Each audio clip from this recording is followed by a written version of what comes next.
최근에 코로나 방역 수칙이 많이 완화가 되어서 밖에서 식사하는 일이 꽤 자유로워진 그런 상황입니다. 그나마 감사하고 다행이라 생각합니다. 여러분은 좋아하는 사람들과 식사를 한다면은 아침 식사를 하고 싶으신가요? 아니면 저녁 식사를 하고 싶습니까? 뭐 좋은 사람들과 함께라면은 아침 식사, 저녁 식사 다 좋으리라 생각합니다. 한번 해보시기 바랍니다. 봄도 되었고 또 꽃도 피고 하는데 나가서 한번 같이 식사하고 하면은 좋겠습니다. 요한복음에는 보시면은 십자가를 가운데 두고 식사에 관한 두 이야기가 앞뒤로 나오고 있습니다. 하나는 예수님이 십자가에 달리시기 전날 밤에 있었던 그 저녁 식사이고, 다른 하나는 요한복음 21장에 나옵니다마는 예수님이 부활하신 후에 갈릴리 호숫가에서 있었던 그 식사였습니다. 예수님이 베드로를 찾아가서 생선구이를 해주셨던 그런 일이 있었습니다. 오늘은 성찬식이 있기 때문에 우리가 저녁 식사에 관해서 그렇게 살펴보겠습니다. 예수님은 십자가에 달리시기 전날 밤에 제자들과 함께 저녁 식사를 하셨습니다. 이 저녁 식사는 유대인들에게 가장 중요한 명절인 그 유월절 식사였습니다. 예수님이 십자가를 이제 지고 돌아가시기 전에 제자들과 마지막으로 하는 그런 식사였고, 이 저녁 식사로 인해서 우리가 1년에 한두 차례 하는 그 성찬식이 시작이 된 것이죠. 이 성찬식을 사복음서가 모두 중요하게 그렇게 보도를 하는데, 요한복음에 보시면은 독특한 점이 있습니다. 그것은 요한복음은 저녁 식사 그 자체보다는 식사 후에 있었던 세족식을 더 중점 보도한다는 점입니다. 세족식이라는 것은 예수님이 제자들의 발을 씻어준 그 이야기를 말하는데, 이건 다른 복음서에 나오지 않는 요한복음의 단독 보도입니다. 그래서 요한복음은 이 마지막 저녁 식사 만찬에 관해서는 저녁 먹는 중에 아니면은 저녁 잡수시던 자리에서 하면서 상황을 설명하는 배경 정도로만 그렇게 언급을 하고, 나머지는 모두 발을 씻어주신 세족식에 관한 말씀으로 채우고 있습니다. 요한복음이 왜 이렇게 했을까? 왜 요한복음은 마지막 만찬의 그 이야기를 하면서 성찬식에 대해서보다는 세족식에 더 중점적으로 이렇게 이야기를 전할까 싶은데요. 성찬식과 세족식은 모두 십자가를 설명하는 것입니다. 십자가의 의미가 무엇인가를 보여주는 것입니다. 예수님이 제자들에게 마지막 저녁 식사 자리에서 떡을 주시면서 이것은 너희를 위하여 주는 내 몸이라 그렇게 하셨고, 잔을 주시면서 이것은 너희를 위하여 흘리는 내 피라, 새 언약의 잔이라 그렇게 하셨는데, 그러니까 예수님이 이제 곧 죽으시는데 그 십자가의 죽음의 의미가 무엇인가를 설명한 것입니다. 그런데 이 세족식은 그걸 더 쉽게 설명한 겁니다. 성찬식의 말씀이 어려운 것 같아서 더 쉽게 그렇게 설명해 준 것입니다. 예수님이 사셨던 유대 지방에는 예로부터 내려오는 그런 풍습이 있었는데, 손님이 집에 오면은 그 손님의 발을 씻어 주는 것입니다. 먼지가 많은 지역이기 때문에 길에 다니면은 샌들 신고 다니면은 이렇게 발이 더러워지기 때문에 아마 그런 풍습이 생긴 것 같습니다만은, 근데 이것은 자기의 집을 찾아온 손님을 환대하는 그런 표시입니다. 그런데 이 일은 주로 종이 했습니다.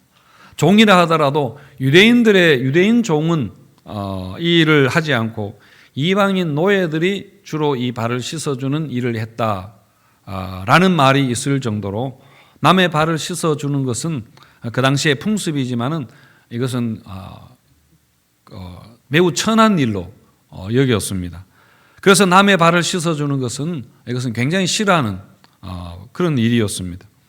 그런데 그 예수님이 그날 저녁 식사를 하기 위해서 집에 모였는데 아무도 그 일을 하지 않았습니다. 누가복음에 보면은 그 예수님의 저녁 만찬, 최후의 만찬 자리에서 제자들끼리 다툼이 일어났습니다. 누가 크냐 하는 그 다툼이 일어났습니다. 뭐 이전에도 자주 그런 다툼이 있기는 했습니다만은, 아마 예수님이 저녁 식사 자리에서 너희 중에 한 사람이 나를 팔리라 그렇게 말씀하니까 서로 자기는 아니라고, 내가 예수님을 얼마나 좋아하는데 하면서 충성심을 경쟁하다가 아마 이런 다툼이 일어나지 않았나 생각을 합니다. 근데 예수님이 이걸 보신 것이죠. 예수님의 제자들이 이런 꼴을 이렇게 보신 것입니다.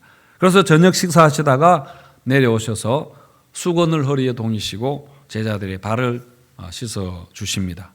그러니까 예수님이 떡과 포도주를 주시면서 하셨던 그 말씀이 무슨 의미인가 하는 것을 실제로 보여주신 것, 시범을 보여주신 것입니다.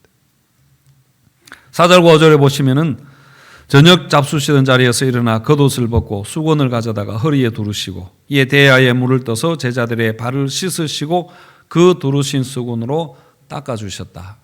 그렇게 했습니다. 그렇게 하니까 너희를 위해서 몸을 주고 내가 피를 흘린다 할 때는 이게 무슨 의미인지 몰라서 멀뚱멀뚱하던 그 제자들이 예수님이 발을 씻어주시니까 너무 당황하게 됩니다. 베드로 같은 경우는 극구 사양하면서 절대 내 발은 못 씻습니다. 그렇게 했는데요.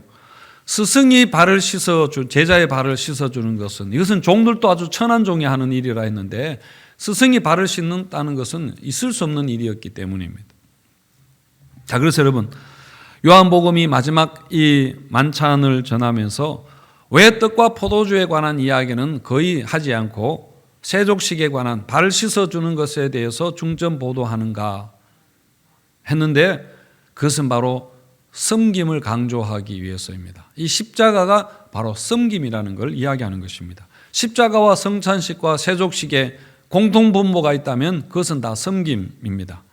실제로 예수님은 자기 사역 전체를 섬김이라고 그렇게 설명하기도 하셨습니다. 마가복음 10장 45절에 보시면은 인자가 온 것은 섬김을 받으려 함이 아니라 도리어 섬기려 하고 자기 목숨을 많은 사람의 대속물로 주려 함이라 그렇게 하셨습니다. 왜 예수님이 이 땅에 오셨는가? 섬기기 위해서 오셨습니다. 이 땅에서 예수님 하신 모든 일이 무슨 의미인가? 바로 섬김이었습니다. 그리고 예수님이 십자가에 죽으신 것도 섬김의 극치입니다. 사람을 섬기되 종이 되어 섬기되 죽기까지 섬기신 것이죠. 그래서 요한복음은 이것을 강조하기 위해서 이렇게 한 것이죠. 그래서 여러분 십자가가 무엇인가? 그걸 쉽게 말하면 서로의 발을 씻어 주는 것입니다. 십자가의 의미가 얼마나 깊고 너무 다양하지만은 간단하게 쉽게 말하면 그렇다는 말입니다. 그렇게 사랑으로 남을 섬기는 것이 십자가의 정신입니다. 당시의 십자가는 가장 혐오스럽고 치욕스러운 그런 사형틀이었죠. 그래서 그런 십자가를 진다는 것은 무슨 의미이겠습니까? 그 수치와 치욕과 저주를 자기가 감당한다는 뒤집어 쓴다는 거 아닙니까? 수치를 당한다는 말입니다. 우리 죄를 위해서 우리 때문에 예수님이 그 수치와 그 저주를 짊어지신 것입니다. 그런데 예수님은 제자들에게 너희도 자기 십자가를 지고 나를 따르라. 그게 제자라. 그렇게 하셨거든요. 여러분 그렇다면은 우리가 져야 하는 십자가, 그 십자가 실천은 바로 서로 발을 씻어주는 거라 할 수 있습니다. 하지만 십자가 지는 것이 치욕스러운 일이었듯이 여러분 남의 발을 씻어주는 것도 정말 싫은 일입니다. 당시에도 그랬지만은 지금도 마찬가지입니다. 일회성 이벤트로 어떻게 정치적인 그런 제스처로 할 수는 있을지 몰라도 그렇게 사는 것은 모두 싫어합니다. 너무 자존심, 남의 발 씻어주는 거 너무 자존심 상하는 거죠. 우리는 자존심 상하는 거는 죽는 것보다 싫어합니다. 여러분 발을 씻어준다는 게 정말 발을만 씻어주는 게 아니라 낮은 마음으로 남을 위해서 살아가 섬긴다는 그런 걸 모두 말하는 것이죠. 이처럼 여러분 낮은 자리에서 남을 섬기고 이렇게 하는 것은 우리 본성에 자연스럽지 않은 그런 일입니다. 본성을 거스리는 것이고 이 세상의 가치관 풍조와도 맞지 않습니다. 이 세상은 우리에게 궁극적으로 섬김을 받는 사람이 되라 그렇게 말합니다. 개같이 돈을 벌더라도 정성처럼 그렇게 돈을 쓰라고 그렇게 하는 것이죠. 그게 성공이라고 말합니다. 그게 행복한 삶이라고 그렇게 말합니다. 우리가 비행기를 타보면 잘 알 수 있습니다. 비행기는 사람을 대놓고 차별하는 그런 곳 아닙니까? 저는 아직 1등석을 타보지 않았지만은 1등석과 일반석은 너무 다릅니다. 기다림은 권력에 반비례한다 하는 것처럼 1등석 표를 가진 사람들은 별로 기다리지 항상 그렇습니다. 어디 전화만 하면 다 준비되어 있습니다. 기다리지 않습니다. 먼저 타고 먼저 내리고 편안하게 누워서 가기도 하고 맛있는 음식도 주고 승무원들도 훨씬 더 친절하게 그렇게 대해주죠. 하지만 일반석 탄 사람들은 한참 줄을 서서 기다려야 됩니다. 늘 기다립니다. 1등석 사람들이 타고 내릴 때까지 기다리고 그 다음에 타고 그 다음에 그 닭장 같은 비좁은 곳에서 정말 몸을 비틀면서 열 몇 시간씩 그렇게 견뎌야 합니다. 이런 차이가 있는 것이죠. 뭐 1등석 타는 게 안 좋다 그런 이야기는 결코 아닙니다만 이 세상의 단면을 보여주는 한 가지 예를 든 것입니다. 그래서 사람들에게는 이렇게 섬김을 받으며 이렇게 아주 우아하게 그렇게 살고 싶은 그런 열망이 우리에게 다 있습니다. 이게 우리 인간의 본성입니다. 그래서 열심히 공부하고 열심히 일하라고 부추기는 것, 그게 바로 이 세상의 풍조이죠. 그런데 예수님은 한 번도 그렇게 가르치지 않으셨습니다. 예수님이 제자들의 발을 씻어준 후에 자리에 돌아와서 그렇게 말씀하시는데요. 뭐라고 하시는가 하면은 내가 너희에게 행한 것이 무엇인지 아느냐? 무엇인지 아느냐? 내가 선생이지만은 너희의 발을 씻어 준 것 같이 너희도 서로 발을 씻어 주어라. 내가 행한 것처럼 너희도 행하도록 하기 위해서 내가 본을 보인 것이니라. 너희가 이것을 알고 행하면 복이 있으리라. 그렇게 하셨습니다. 여러분, 우리 본성은 사람들에게 섬김을 받고 싶지만은, 그리고 세상은 성공해서 그렇게 섬김을 받으며 살라고 부추기지만은, 그러나 예수님은 말씀하십니다. 내가 너희 발을 씻어준 것 같이 내가 십자가의 곤욕을 그렇게 치욕을 당하며 죽은 것처럼 너희도 서로 발을 씻어주는 그런 삶을 살아라. 그렇게 말씀합니다. 그래서 우리가 이것을 알고 이것이 주님의 뜻이고 주님의 그 부탁이라는 것을 알고 순종하면은 우리에게 복이 있다는 것이죠. 이 세족식 사건은 제자들에게 굉장히 큰 충격이었던 모양입니다.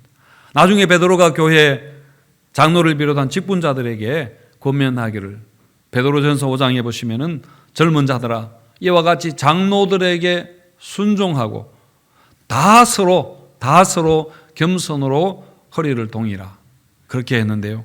예수님이 수건을 허리에 동이시고 발을 씻어 주신 것을 회상하면서 겸손으로 허리를 동이고 섬기는 삶을 서로가 그렇게 하라 말씀을 합니다. 헤르만 헤세의 동방기행이라는 그 책에 보면은 이런 이야기가 나옵니다.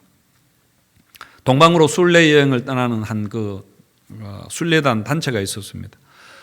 그 중에 레오라는 사람이 그 여행에 함께 했는데, 이 레오는 그 순례팀에서 허드렛 일을 그렇게 주로 하는 정말 하인과 같은 그런 사람이었습니다. 그런 순례자들의 이런저런 일들을 보살펴주고 하찮은 일, 굳은 일뿐 아니라 정신적으로 육체적으로 지친 사람들을 이렇게 돌보는 그런 일을 열심히 했습니다. 또 사람들의 불만도 들어주고 그렇게 했는데요.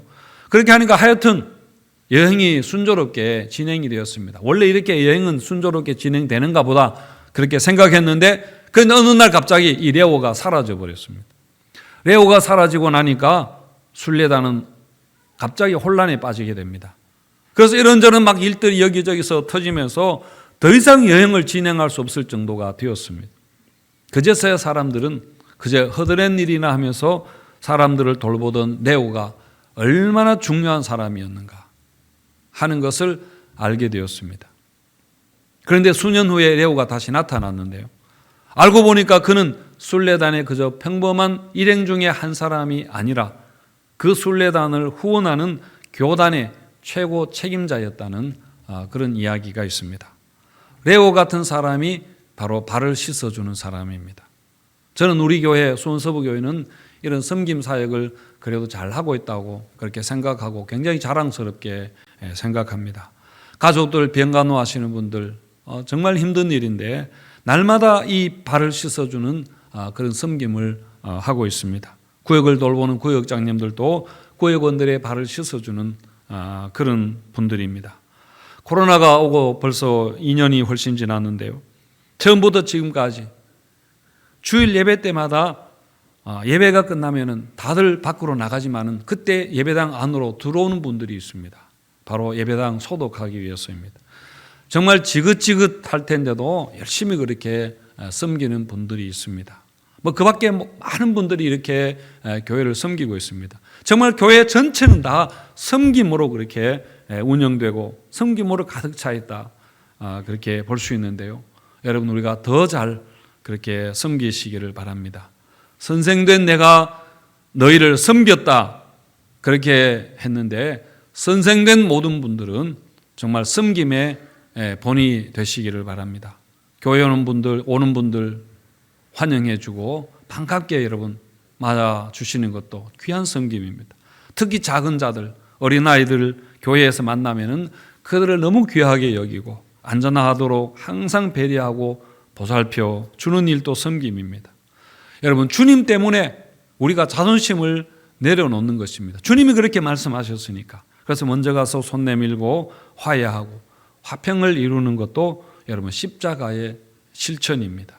이런 일들이 바로 서로 발을 씻어주는 일들입니다. 17절에서 너희가 이것을 알고 행하면 복이 있으리라 그렇게 하셨는데요. 오늘 성찬식을 하시면서 이런 섬김의 삶을 살기로 여러분 다짐하시고 이렇게 알고 행하여 주님께 복을 받는 성도님들 되시기를 축원드립니다.